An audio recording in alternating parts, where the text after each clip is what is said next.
Ready? Here we are in Sulawesi. South Sulawesi. Sulawesi. If you look over here, see this cat? Oh, the cat just got up to walk away. Oh, don't lay that down. As you can see, cats are the same all over the world. They think they own. Wherever they are. I'm sure the cat thinks this is all his territory. Probably is. But here we are.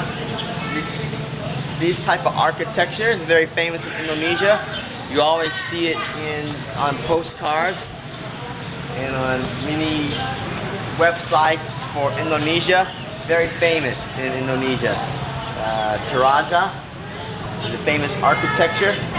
The houses are elevated up high because of water coming in, water for underneath. Is that why they're elevated? No. Why are they elevated so high? Why is it high? Yeah.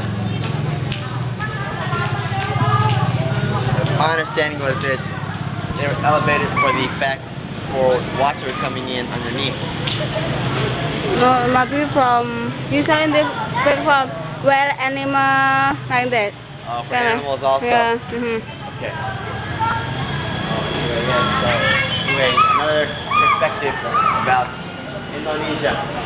Wonderful, fantastic, beautiful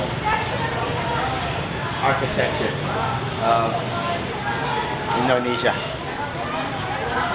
Okay. Okay. Okay. Done.